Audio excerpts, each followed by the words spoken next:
This house was here since 1859.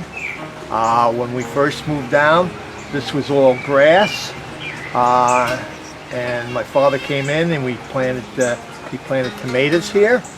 And as you can see, after 30-some years of mowing grass, this final solution was pave it over.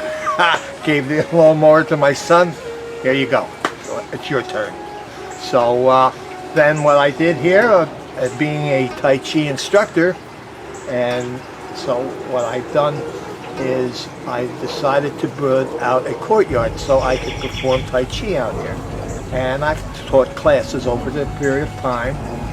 And it's just kind of the people that come here, they'll sit here in this area like we're sitting here, and all of a sudden they'll just say, wow, I can feel the energy, I can feel the quietness and everything. And that's basically what I was striving to do, is that we need to, as we always say in Tai Chi, calm the mind, relax the body, achieve a quiet heart. And that's what we do.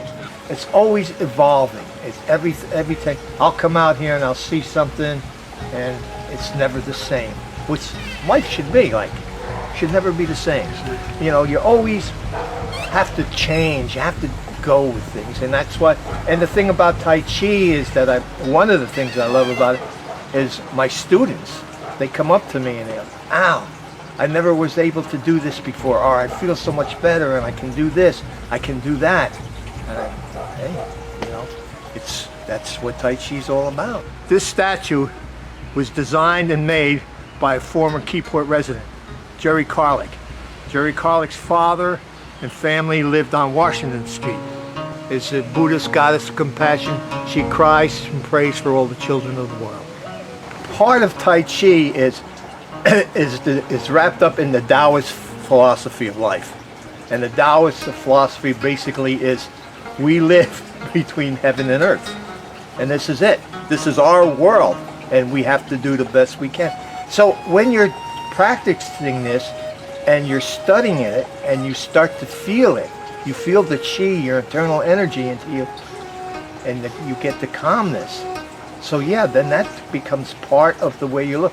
I look at things now, I feel things, and I don't get that angry as I may have used to angry, so everything is a little like, you know, you just like, you know, back when we were in the 70s, chill out. Well, the Chinese have been doing it for a couple thousand years.